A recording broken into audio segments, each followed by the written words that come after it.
Welcome to the Billboard Q&A with Miranda Lambert. My name is Chuck Dolphin, columnist for the brand new Billboard Country column, The 615. Our special guest today is the reigning CMA Female Vocalist of the Year. She's got a new album in stores today called For the Record, and we're proud to have Miranda Lambert as our special guest. How are you? I'm good. How are you? I'm doing great. Well, I know today is a big day. You've been all over the city, the Today Show this morning. Talk a little bit about early wake-up calls, because I know that was on Twitter this morning. I don't love them. The morning shows are great to have, though. You know, it definitely gets you up and gets you out there, especially on album release day. So I'm glad that I had the opportunity to do it, but I'm definitely a night owl more than a morning person. You know, when you have events like this, you know, and everything that goes into releasing an album, I know today, the Today Show, then of course tomorrow morning, Regis and Kelly, there's so much that goes on in launching an album. Your thoughts on that? You know, I think that it's good because there's so many more opportunities than there used to be. There's so many outlets, and, you know, it's exhausting to try to get to all of them. But on the other hand, you know, you spend your time and effort and energy and love into making an album, and, you know, the more the merrier. You want to get it heard by people. So it gets exhausting, but it's also worth it because I love this album and I want people to hear it. And the way to get people to hear it is to get out there and talk about it. Something like the Today Show, does that make one nervous a little bit? Live television's always a little bit nerve-wracking when you're performing. You know, it's definitely, you can't take it back or edit it. It's out there, you know, Sure. So a little bit nervous, but not too bad. Well, listening to this album, some of the songs on it, I know you kind of had the reputation as the gunpowder and leg girl who, you know, is just a rootin' tootin', you know, pistol packing Annie, getting ready to, you know, whoop butt. But listening to some of the songs on this album, it's amazing how different the lyrics are on songs like Fastest Girl in Town and Nobody's Fool. I mean, that kind of runs, I think, the entire emotional gamut. It does. This record has a little bit of every emotion on it, and it definitely, it also has, you know, I'm a country girl, but every musical influence I've ever had, as far as blues or rock or southern rock or old school country, it all comes out in this album. I want to talk a little bit about one of your big influences, Merle Haggard, because there's a song on the album that, while maybe stylistically it doesn't sound like one of his old songs, there's lyrically one of the cuts on the album entitled All Kinds of Kinds. It reminds me of something he did a few years ago called My Kind of Hat. Yes, I love that song.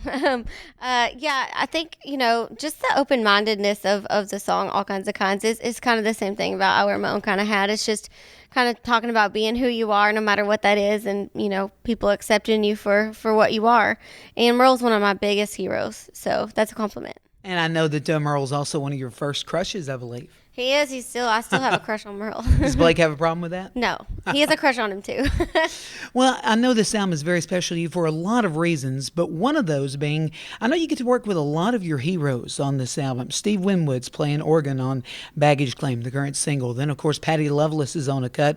And even Stoney LaRue, big name in the state of Texas in the Red Dirt district, is, you know, all over this album. So you get to work with a lot of your heroes on this album. I did. You know, I also cut an Alison Moore song, Sure. and Gillian Welch and David Rawlings, and worked with my husband. I worked with the girls from Little Big Town, Brandy Carlisle, who's a great artist, a friend of mine.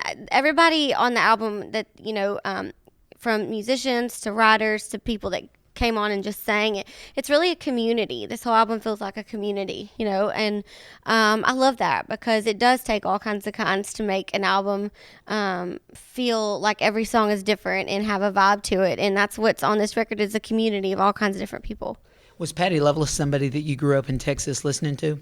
I'm a huge fan of Patty Loveless, and I was in Switzerland last September with her.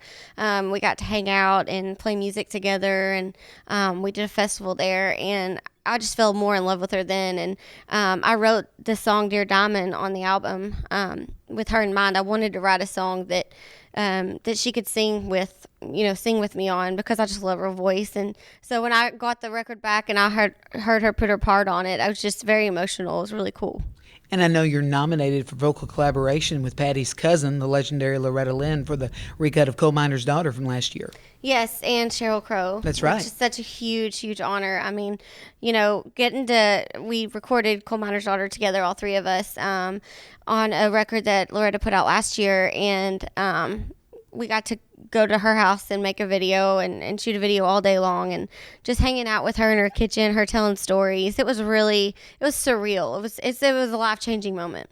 Take me back to that day going out to the house, because it's such an integral part of the movie, and I know you probably had to watch that a million times Yes. growing up. To be at Loretta Lynn's mansion with the steps that say LL all walking down the stairway and everything. That had to be a pretty amazing moment. It was so cool. And, it made me realize that I thought I was looking at the big picture, but sitting there in Loretta's house and sitting in her kitchen, she was telling me stories about her marriage and about her kids, and, just talking to me like I've known her my whole life, and Cheryl as well. And it was so cool to just visit with two of my heroes. It's just girls talking, I mean, that's not many people can say that they hung out with their heroes like that. And so it was definitely life changing.